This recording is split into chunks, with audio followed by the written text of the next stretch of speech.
네, 아메리카 라이브에서 다뤄주신 테슬라 현재 1.8%대 오르고 있고요. 3대 지수도 여전히 힘을 잘 내주고 있습니다. 자, 오늘도 시장 대응에 필요한 내용들 체크해 보겠습니다. 글로벌 인사이트 시간인데요. 오늘은 블랙퀀트 에쿼티 윤진 대표이사 모셨습니다. 대표님 안녕하세요. 안녕하십니까. 네, 그럼 오늘의 주제부터 바로 체크해 보도록 하겠습니다. 자, 오늘의 주제는요. 미국 관세 타격과 금리 인하 전망 속 채권 자산 이동입니다. 지난주 금요일에 나쁜 고용 데이터가 나오면서 금리 인하 베팅이 급격하게 늘었더라고요. 네. 완벽한 경기 둔화 시그널로 보이는데 대표님께서 어떻게 보세요?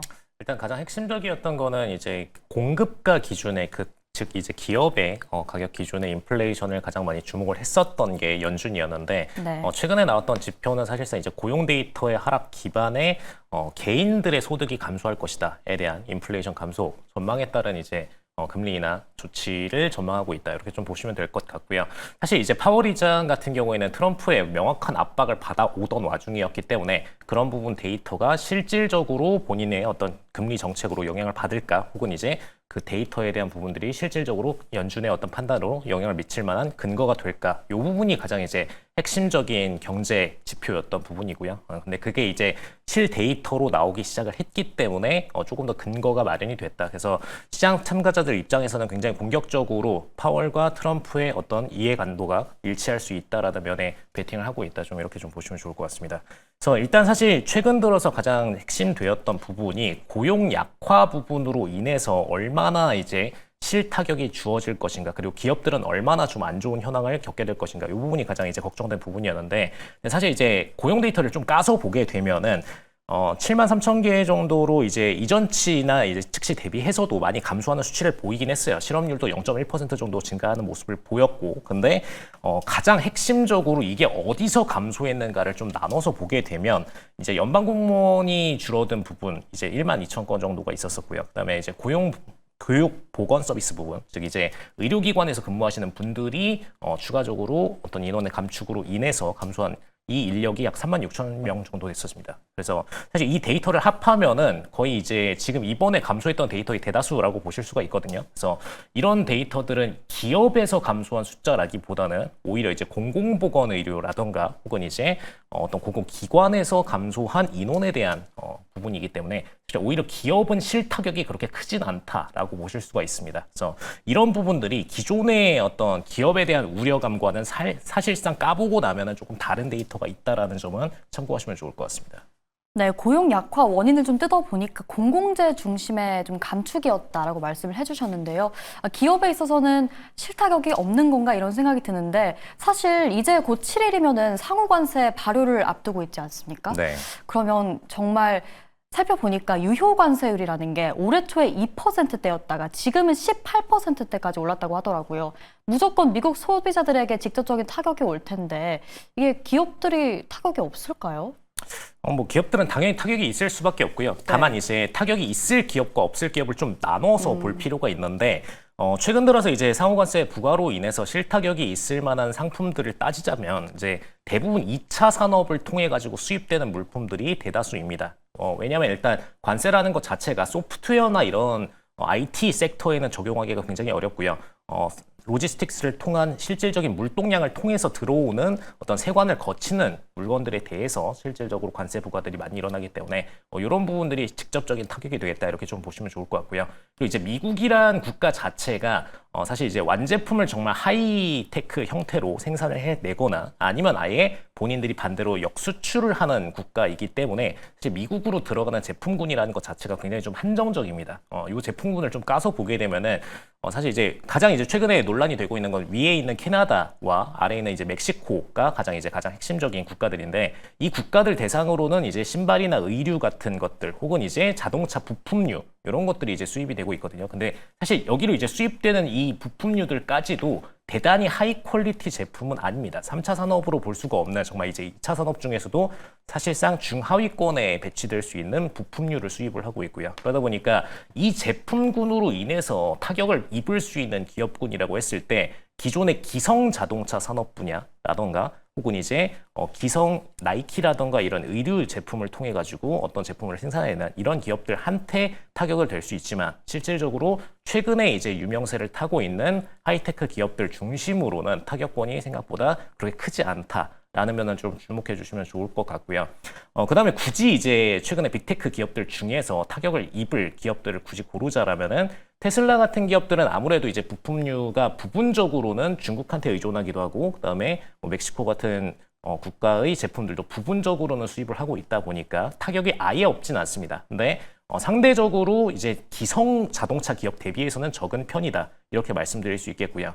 오히려 이제 좀 확대해서 보자라면은 기존에 이제 IBM이라던가 이런 반도체 산업군에서 기성 기업들 혹은 이제 자동차 산업으로 보자면 GM 같은 기업들 이런 30년 이상의 어떤 기업을 운영해온 기업들 입장에서는 굉장히 지금 주변국의 의존도가 상당히 높은 상태이기 때문에 이런 기업들 중심으로 오히려 타격이 더 클 것이다 라고 좀 생각하시면 좋을 것 같고요. 반대로 소프트웨어 기업들 같은 경우에는 타격권에서 조금 더 벗어난다. 좀 이렇게 보시면 좋을 것 같습니다. 네, 그러면 또 투자자의 관점에서는 관세 직접 영향권에 좀 밖에 있는 소프트웨어 기업들 위주로 조금 전 대표님께서 짚어주신 기업들 위주로 한번 전략을 세워보면 좋을 것 같습니다.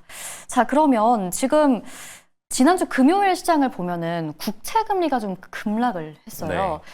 이게 뭐 아무래도 고용 데이터가 워낙 나쁘게 나왔다 보니까 이제 9월에 정말 금리 인하를 할 거다. 네. 뭐 이렇게 시장이 가능성을 보고 있는 것 같기도 하고요. 네네. 그러면 주가가 급락하면 이 자산은 보통 안전자산 쪽으로 이동을 하게 네, 마련이잖아요. 맞습니다.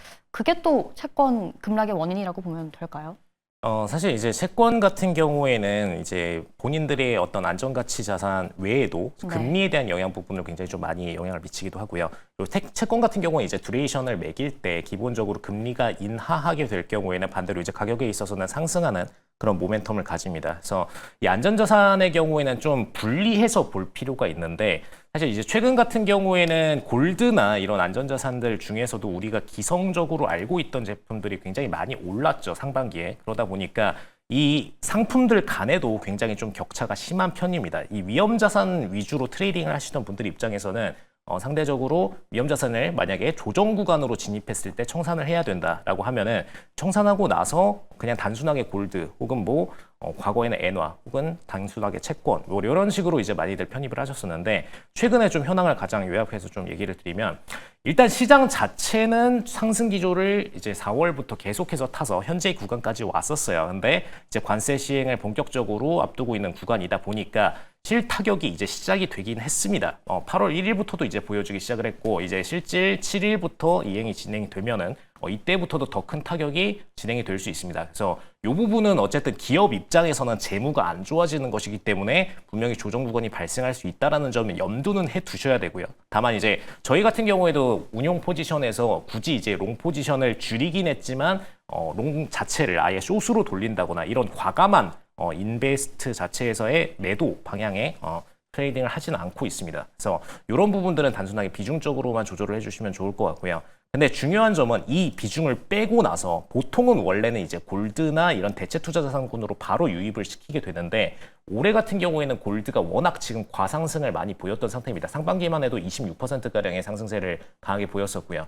그러다 보면은 지금 이제 골드의 원래 평균 속도가 연평균 12% 정도거든요. 근데 이 속도를 지금 아득히 뛰어넘은 상태로 연평균 상승세가 이미 상반기에 다 나와버린 상태이기 때문에 지금 운용사들 입장에서도 골드로 공격적으로 자산을 안전자산을 대피시킬 수가 없는 상황이 됐습니다. 그리고 엔화 같은 경우에는 그나마 이제 대피처가 되다 보니까 최근에 수급이 좀 강하게 몰리고 있는 모습이 보이고요.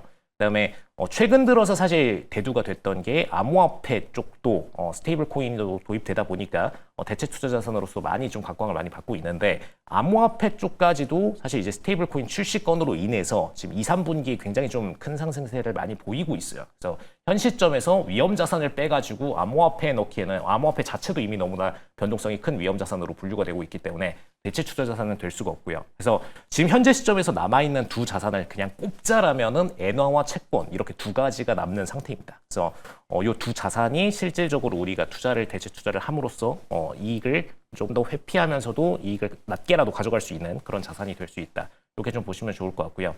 채권 같은 경우에는 지금 최근에 가장 대두가 됐던 게 어쨌든 이제 금리 인하의 가능성이 갑자기 더 높아진 상황이죠. 지금 저번 주까지만 해도 저번 주 딱 이 월요일까지만 해도 금리 인하 가능성이 50%를 넘지 않았어요. 9월 기준으로.